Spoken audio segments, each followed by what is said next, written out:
Hey guys, how you doing? I hope you are doing well. Welcome to Vinay Podcast. If you are new to this podcast, please do me a favor, like, share and subscribe. It helps the channel. Thank you very much indeed for stopping by. Thank you very much indeed for clicking. Today I want to talk to you guys. I want to discuss about process of buying a home in UK.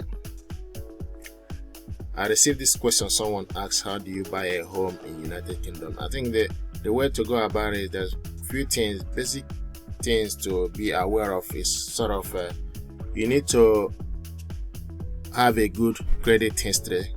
You need to find out your credit score first, so that because it's paramount, because the lenders will kind of want to know if you're able to afford, if you can afford the mortgage, if you're able to pay the fees available or required. Okay, so this is something that you need to be aware. You need to first of all find out your credit score, if you can afford to pay the mortgage from your salary or from all the income you got. And first of all, you also need to, people buy property here in UK who are not residents here. Some people abroad may have money with them. They come in and buy a property outright, kind of have it as a holiday home. But the discussion I want us to talk about is for people who are UK citizens, who are United Kingdom residents. Okay, so there are quite a few things you need to be aware of, and buying a home is often one of the largest purchase you can make in life, and it's very important that you get it right. Making sure that it's the right time, ensure you are informed in terms of the decision. This will help you help you to avoid stress and speed up the process, whereby if you know the question to ask the mortgage provider, the lender, the estate agent and all the people that are involved. So these are the things I want us to be familiar with. And also you need to decide if the property you are buying, if it's freehold or the one that is freehold is or leasehold. Freehold is property, you own the property and the land outright. But some property is called leasehold. Some property as are in the market as a freehold, as leasehold, whereby someone else will own the ground where the property is built. Okay, so you pay ground rent to this individual. So these are the things you need to be familiar with. And also you need to find out where to go about it. You need to have a decision in principle. You need to have a solicitor. So there's quite a few things you need to be aware of. There are several people that will help you into buying your home. You need to make sure that the lenders, these are the people who can help you. The lender is somebody that are able to lend you money to purchase the property.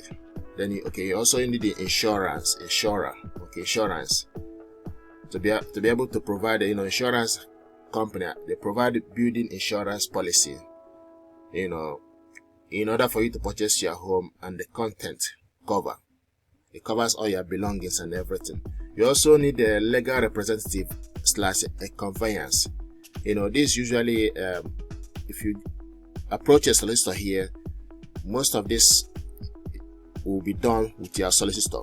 Okay, so they will charge you in terms of they are the one legal representative. You don't really, take your money and give it to the property, whoever is selling the property. So all these things will have the seller or the estate agent will have their own solicitor. Likewise, yourself, you will have your own solicitor. You will give your solicitor the details of the property and where it's situated. The estate agent that are dealing with it, then they are the one that will get in touch with the organization. So you don't really get much involved. The only thing you need to do is, once you get your decision in principle, you check online or you have visited this property and you are happy with it. Then also in your own part, the funding, how you're able to get a mortgage or how are you able to purchase the property. things from your own side, the fee that you need to pay. Okay, so these are the things you need to do. But after you have done all your own, making sure your own side is okay, you have the decision in principle, and you're able to afford the mortgage, then you approach the lawyer, a legal representative. They also will charge you, they will tell you how much everything will cost you. But also you also need to be mindful also in terms of the stamp duty. Stamp duty is like a property tax here. Okay, so these are the things. So legal representative able to carry out legal work needed to buy your property. Now you also need a surveyor. Surveyor is somebody who is able to assess physical condition of the property and give you an independent valuation. So sometimes if it's a new property, surveyor will still go and check it and tell you this property worth this value. Or if it's a if it's not a new property, still a surveyor who will go and check the property, check how the property is, and if they say the property is okay and give it a valuation, then it's also give the lenders, the lender will be looking for the surveyor report to see if the information there or if there's anything that is alarming. Because I've checked the property that I want to buy, and along the line, so I had the deposit and everything. I got the decision in principle. Now the surveyor went and checked this property, and this person found out the loft for this property is unsafe. Okay, so and for that, this property didn't go ahead. The lender had to pull out. So these are the things you need to be aware of.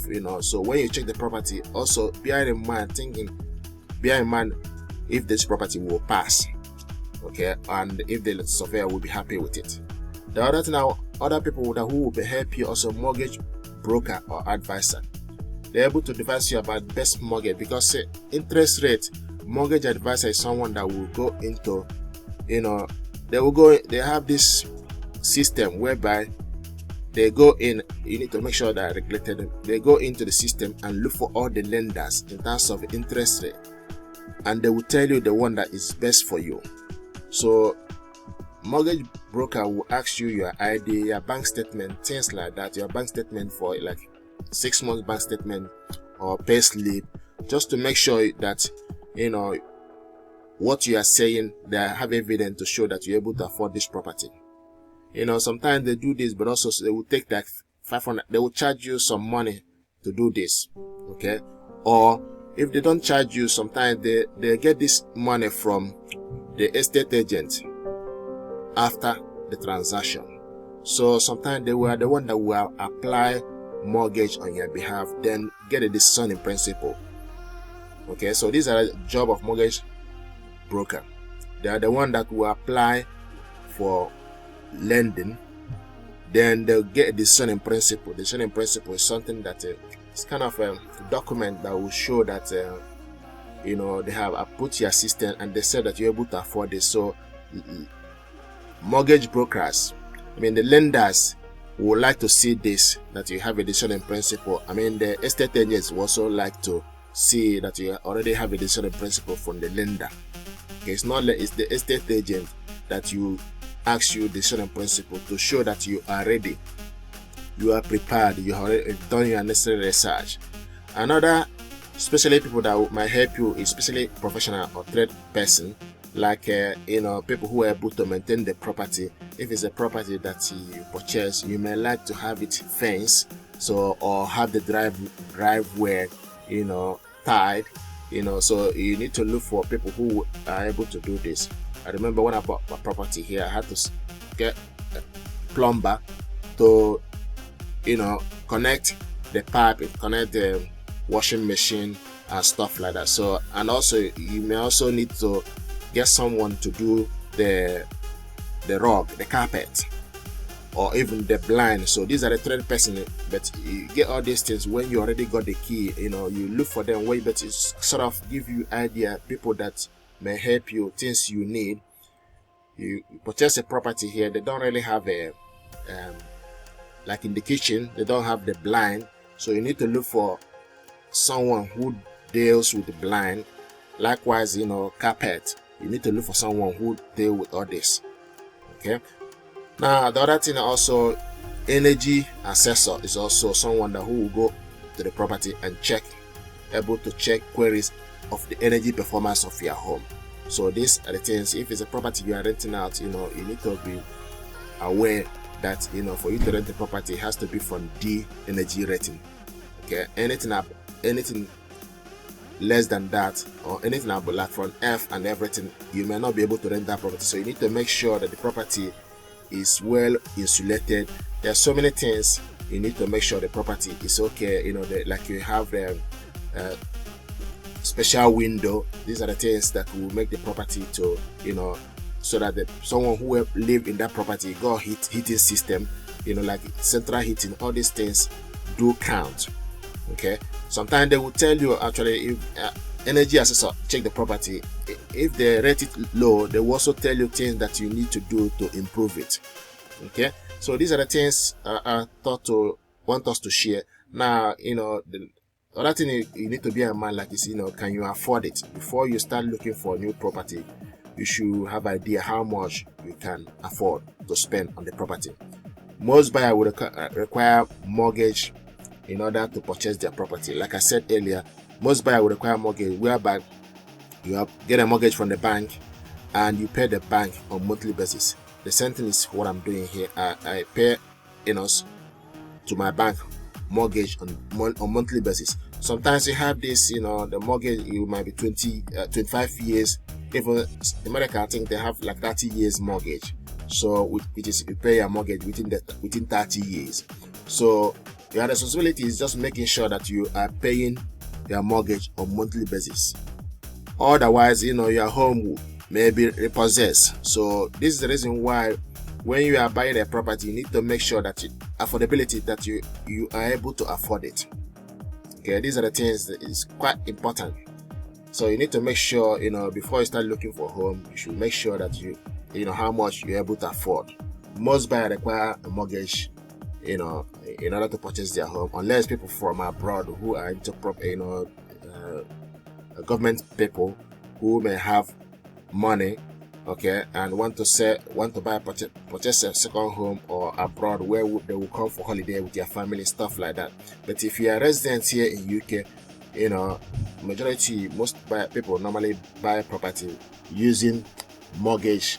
Okay, and so basically, sometimes this mortgage, the way it works, you borrow multiple of your income, and this amount will be influenced by your credit score. So this is why I said to you that before you start looking into buying a property, you need to make sure your credit score is sound, and the higher the better. Okay, and what will boost your credit score is making sure that you and your name is on the electoral register. Okay, so wherever you live, make sure your name is on the electoral register of that home or that address, and also make sure that you are paying your bills. Okay, so make sure your credit score, you are paying your bills, you are not missing any overdraft. Okay, don't miss any overdraft payment or anything like that. So all the bills you are getting, your utility bills, council tax, electricity, all this matters. So you need to make sure you are paying them. And also, if you have a credit card, if you use it to spend, make sure at the end of the month you pay it off. This will help boost your credit score. It will tell the lender that you are reliable, you are capable of doing what you say you're going to be doing. You're capable of paying this rent. But if there's any evidence to show that you have not been paying your rent previously, or you have not been paying your council tax, or you are owing certain amount, this do hinder. It do have a knock-on effect in terms of your credit score. Okay, so you need to make sure. And another thing also I want us to bear in mind is another thing is also, so your credit score need to be high, and also deposit. Buying a property here, sometimes, years back, you used to have like, if it's a first time buyer, then you bring a 5% deposit, then the government will bring some, for you to be able to purchase your home. So government got quite several incentives they used to have before, and encourage the citizens to save some money in their bank and at the end of every tax year, this can be maybe 4,000. So some of them are called Help to Buy equity loan, some of them are called Help to Buy ISA and Lifetime ISA, or Help to Buy Wells, Home Buy Wells, or Rent to Rent, Rent to Own in Wells. So all these things you just need to find out. But what I want to say is you need to have a deposit. Some property you may need to put a 10% deposit or 5% deposit for you to be able to purchase the property. If it's your second home, then you need like 25%. If your second home, you are buying a property to renting it out, okay, so you need 25% that property. And also you need to be able to pay all the fees that are available, stamp duty, solicitor fee, and the rest. So these are the things you need to bear in mind. Okay, so these are the things you need to bear in mind, in terms of deposits, having enough deposit. Government have a range of schemes to help people buy home. This can be, like Help to Buy. Help to Buy years back, that have closed now for new applicants. Before it used to be, whereby you save some money and the government, but this ended. Applicants for Help to Buy equity loan have now closed. Legal completion deadline. Eligible home buyers will have until 30th May 2023 to buy their home with an equity loan. After the deadline was extended for 31st March 2023. The benefit for this extension: your home buyer must apply and meet the criteria. All home buyer must have keys by 5 p.m. on 31st May 2023. So this process, this help to buy equity loan is now closed. It used to be for first-time buyer and include regional property price limit to ensure that scheme reach people who need it most. As with the previous Help to Buy scheme, government will lend you homeowner between 5 to 20% of the cost of the newly built home and up to 40% in London. The Help to Buy scheme, it was launched in 2021, but this now is but it also got some criteria, so the applicant needs to be 18 years and the first-time buyer. You must not own a home or land anywhere in the world now or in the past. So there's so many criteria. Okay, so but now this scheme is now closed.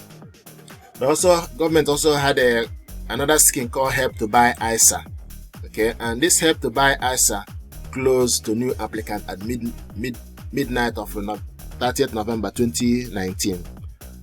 For those who already opened a Help to Buy ISA or did so before November 2019, 30th November 20, they will still be able to continue saving into the account until November 2029 and to claim their 25% government bonus. So government will give you 25% of how much you save. These are the incentive things government are doing to help citizens, to get into property, okay, to go on property ladder.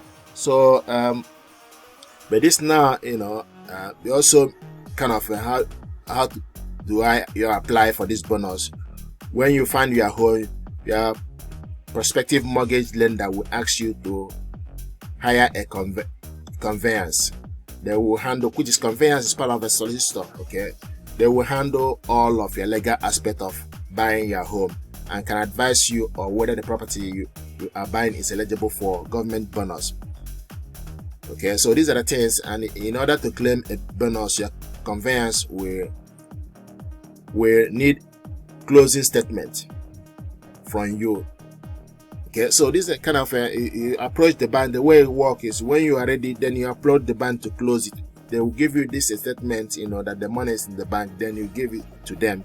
They will subscribe this at the end of the transaction. So it's this how it works. The one that is also is working now is Lifetime ISA. So you save for the first time or later, put away up to £4,000 each year and receive a government bonus of 25%. This was available from April 2017. Okay, so these are the kind of, you open up a lifetime ISA.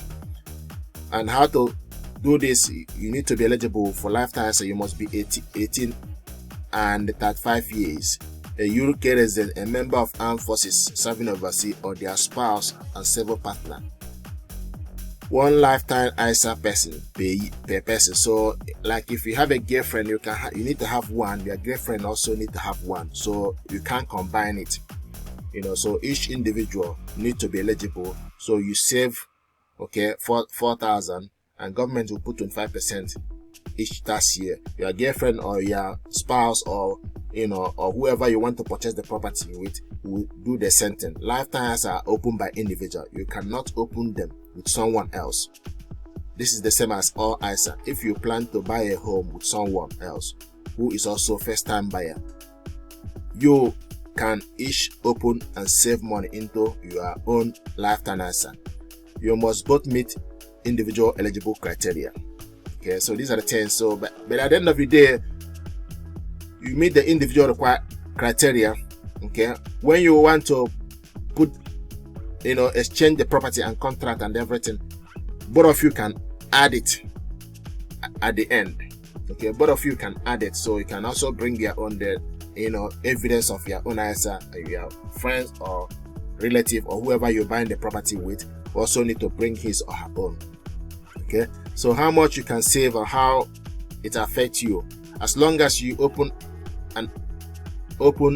an account before you turn 40, you can put into lifetime ISA up to the date before you turn 50. You can save 4,000 each tax year into your lifetime ISA, as long as you are not saving more than that on an annual basis. The annual overall ISA limit is the maximum total amount you can save into your ISA each tax year. The limit for 2018 to 2019 will be 20,000. So you have maximum you can save on your ISA is 20,000. Okay, and the minimum is 4,000. Any contribution to the lifetime ISA can towards this. Okay, you can transfer your lifetime ISA into a life. You can transfer your help to buy ISA into a lifetime ISA, but it will count towards your 4,000 annual limit. So 4,000 annual limit. Okay, so and the way it works, government will give you 25% bonus on the total amount you pay into your lifetime ISA, not including investment interest or investment growth. That means if you pay into maximum amount of 4,000 in a year, you will receive a tax-free bonus of £1,000 that year. Money transfer into lifetime ISA from another ISA is also eligible for government bonus. Once the government bonus has been paid into your lifetime ISA, you can invest it just like other savings, and you're able to earn interest or get investment growth on it. Now, how you can claim it? Your lifetime ISA manager will claim the bonus for you. It will be added automatically into your lifetime ISA. Your lifetime ISA manager is the bank, building society, or access manager where you open your lifetime ISA. This is only how it works. Okay, I remember when I'm buying a property here, I had to go back to when I opened the help to buy ISA at the time, I had to go back and close it, then and forward that evidence to my solicitor that this is where the bank or where the money is and the bank and everything. So they do add all these things up in the end in order to help you to buy property. So these are the things just you need for you to be aware of. Okay, so depending on where you live, also they also got help to buy in Wales and the home buy in Wales and rent to own in Wales as well. So help to buy and also rent to own, whereby you will be renting the property. Okay, rent to own Wales schemes now closed. Okay, to participating landlord, no new scheme will be funded. So initially the way it works is you have opportunity to purchase your home you are renting. You can build up lump sum towards a mortgage deposit while renting that home. Okay, and you will initially rent the home and can receive 25% of rent paid over the duration of period. So by this kind of a government incentive, okay, they are doing, So it's something that you need to be aware of. It also got share ownership or share ownership wells. So so all these things is something that you need to be familiar with. You also need to remember that buying a home is not only expenses you will make. Okay, you also need money to pay for stamp duty in England or land transaction tax in Wales. Okay, or getting up-to-date survey and report, conveyance fee, search fee, building insurance, moving costs, essential home repair or improvement, mortgage costs and life insurance, service charge and ground rent in leasehold. These are the things I've mentioned before, like stamp duty is something that you need to be aware of. Okay, and you must pay stamp duty if you buy a property or land over a certain period in England and Northern Ireland. This tax is different if the property or land is in Scotland, Wales. You pay the tax when you buy a freehold property, buy a new or existing leasehold, buy a property through a shared ownership, or are transferred land or property in exchange for payment. For example, you take on a mortgage or buy a share in a house. Okay, so and also there's a threshold for this. The threshold for stamp duty, the way it works is the current threshold £250,000 for residential property. Okay, then before you start, then also £425,000 for first-time buyer for residential property, or worth 625 or less. 150,000 for non-residential land and properties. So these are the things you need to be aware. Okay, and how much you pay. How much you pay depends on whether the land or property will be used as a residential property or as non-residential or mixed use property. Residential property is whether you live in that property or property that someone else will live. Okay, so and also whether you are a first-time buyer, you already own a property, you are buying additional property, you are not a UK resident. These are the things you need to be aware of. The value you pay in terms of stamp duty, total value of your property. Okay, so like some of this property, is something that you need to be aware of. Okay, in terms of the stamp duty, how much you pay. Okay,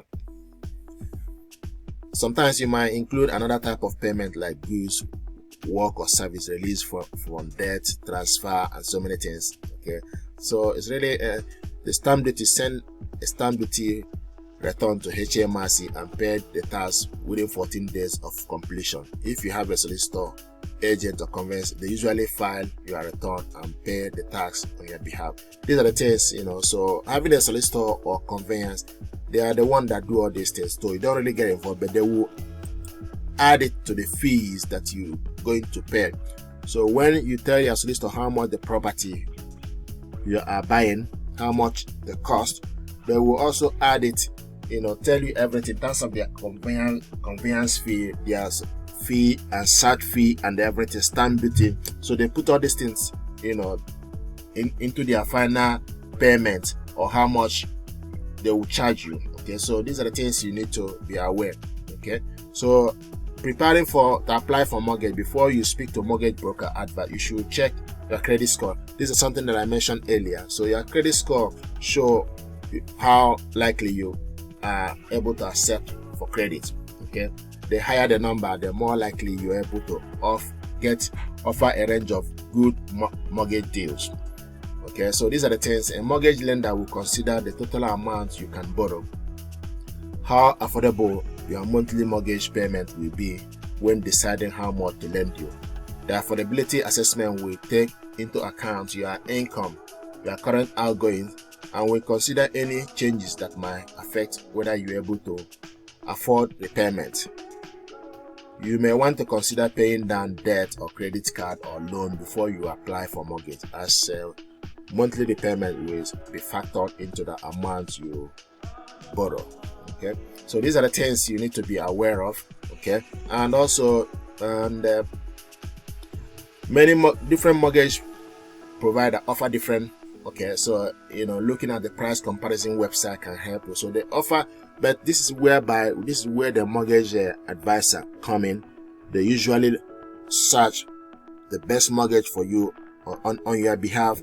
They will look into so many websites, several websites, okay, and compare lender's price in terms of their interest rate and check which one is better for you.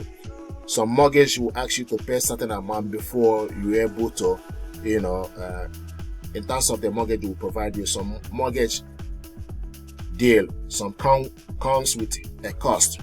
Some will come with a cost that they'll add this fee on top. Some don't come with a cost. So these are the things that mortgage advisor will go through with you. And before you begin viewing property, you should get a mortgage decision in principle. The decision in principle is something I mentioned earlier. Is a written statement for a lender giving an estimate of what you can borrow. It gives you some indication of your budget, a signal to seller that you are serious about buying the property. Getting a decision in principle for one lender does not mean that you have to take that mortgage from them. However, as part of decision in principle, the majority of the lender will carry out credit search. So lenders will carry out a soft credit inquiry just to make sure. Okay, and this soft credit check will not affect your credit score. Other lender will undertake a hard inquiry that may affect your credit score. So you should find out what type of inquiry the lender is about to check. And the other thing you need is a ID check. Estate agent, lawyer, and mortgage lender all require this by law to check your identity to prevent laundering, prevent money laundering and fraud. At several stages of your transaction, you will need to provide your document to prove your ID, like your passport, your driving license, your proof of address. These are the things they will need. So you need to make sure you have where you live, you have a proof of ID, your passport, driving license. Okay. This could include receipt from sale of another property, savings, inheritance money, financial gift from family and friends. So checking this information is a legal requirement to help safeguard your transaction. Failing to provide ID document could slow down the process. Okay, so these are the things that I want you to be familiar with, be conversant also. Getting the document you need together, will help things to speed up. Like proof of ID, passport, driving license, EES state ID card, proof of address, driving license, bank statement or credit card statement, utility bill not more than 3 months. Mobile phone are not valid proof of ID. So the mobile phone is not a valid proof of ID. Okay, so it has to be driving license, utility like council tax. Okay, now the other one also proof of fund. Like I mentioned, you need a proof of fund. Okay, your bank statement is also proof of fund, including your last 3-month pay slip, your P60 form from your employer, tax return, and other document if you are self-employed. So these are the things you need. Okay, these are the documents that will show exactly that you are ready and you are serious of buying your home. Okay. And also choosing your home is also something that you need to be familiar with. Okay, most people start their property search online site or through local estate agents. So you can search Rightmove. They are one of the popular ones. You can search Gumtree. Okay, and also Zoopla. There are so many online property websites. Okay, you can search. And when you browse property, you should think about a lot of different ideas. Affordability, okay, is something that you need to think about. The location, the region or town you want to live or where you want the property. Okay, you need to consider in terms of amenities, schools, neighborhood, local shop, doctor surgery, school, etc. There are a number of online sites where you can find out more about your local area. Try searching for local information before. And also, you also need to be aware of, think about the transport link.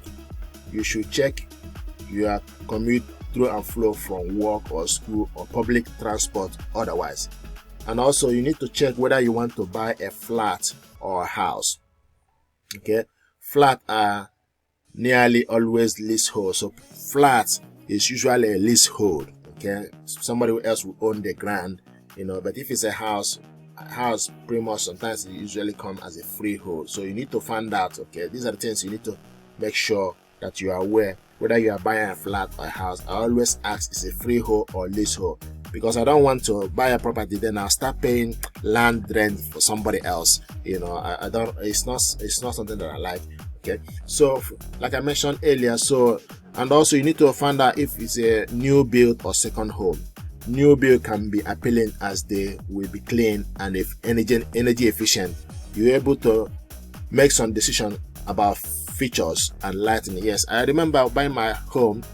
I had to, the way it worked was, we went to this estate agent, okay, a property developer. They will show you the map of the area, and tell you about plot, okay, that is available. Then you choose your plot, okay, and then you put some deposit, put some holding fee for you, like £500 just for you to hold it, that you want to take this plot. Okay, now they will take this little amount. Then the next process you progress into, they will tell you along the line, they will tell you when the property will be ready, or stage by stage. Okay, sometimes you might need to exchange contract. So these are the things like you need to be aware. If it's a new build, like I mentioned, it can be. You can also remember we decided in terms of our kitchen unit what it will look like, and also the toilet. We decided the type of toilet or the hand basin we want. Okay. Likewise, also we also decided if we want to have a driver wear light, like a light whereby you're coming into the property, the light will be shining. These are the things you need to consider if it's for a new build. But if it's a second hand already, so then the property is already, you just need to check, see what is inside the property, check whether it's worth it, or if there's something that you can. Some people will buy a property and still maintain it to their own level. Some people will buy a property that is very dilapidated and still rebuild this property, refurbish it, and the property will be something else. You'll be surprised. So you need to consider number of bedrooms, consider how many bedrooms you need in terms of your family, okay, and the energy performance. How is the property energy performance? What will you need to be done to improve it?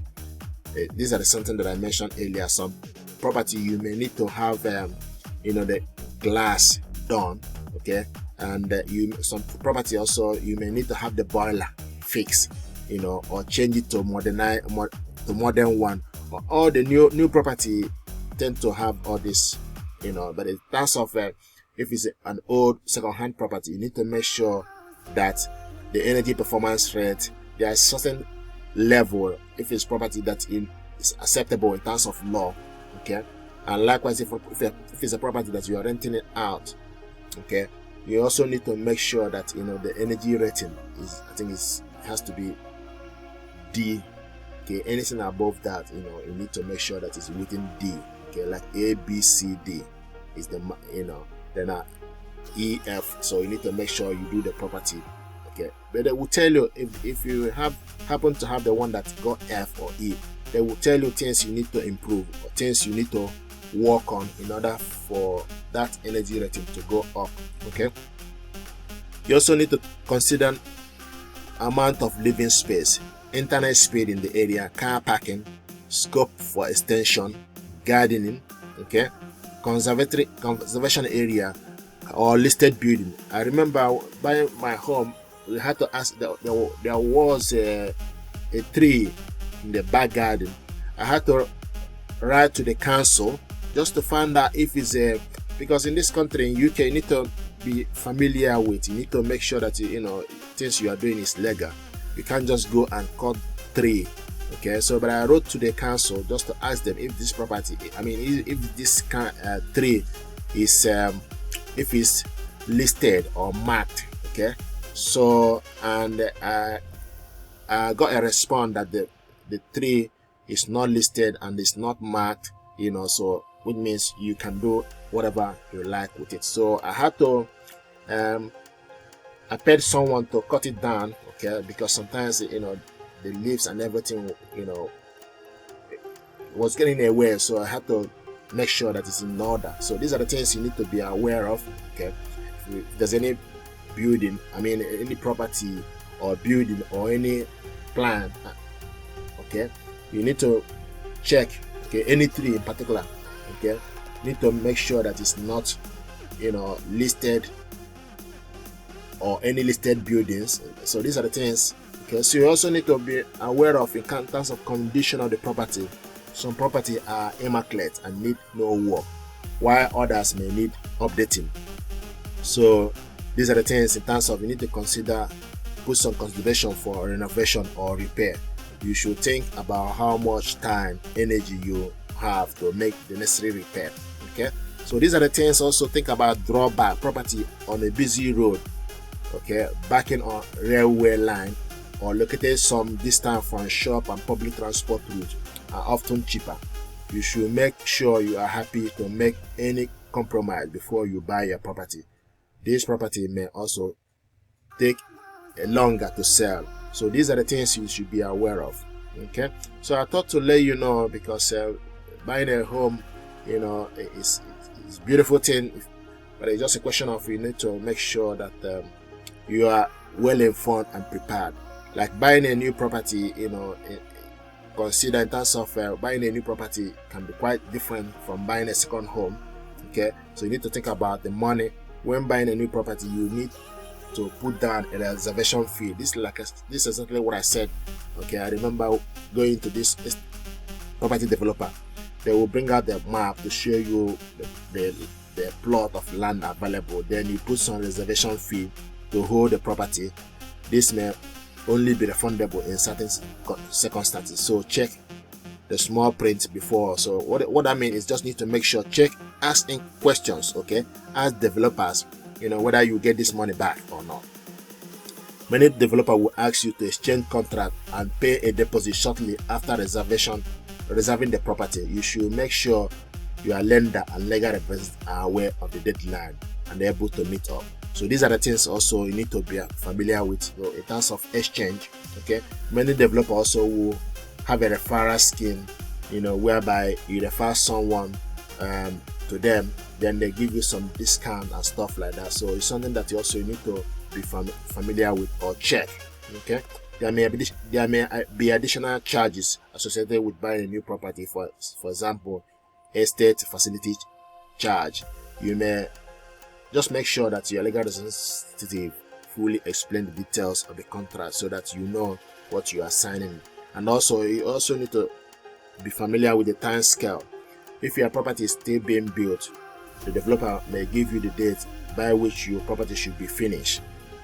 I remember my own property that was before, so they would tell you this would be ready in 6 months time, or it will be ready 8 months time. So it kind of give you an idea, the time scale. They will tell you, the time scale, okay. And also there's something called long stop date can be written into your contract, which permits you to withdraw from the purchase in the event of long delay for the property being finished, okay. So these are also something that you need to be familiar or ask question about it, about long stop date. If it's taking long than you thought, so these are the things.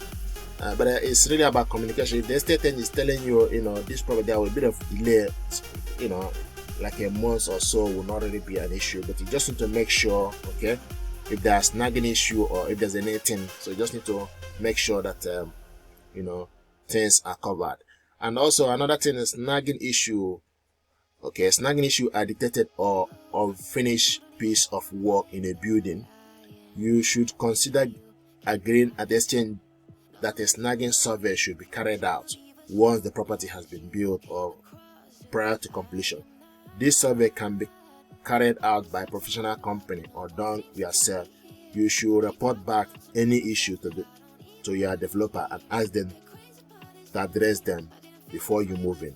Most new builds have 10-year warranty for major structural problem and 2 years warranty for general defect. I remember when I bought my home, just by the side of the driveway, they did not do the area properly.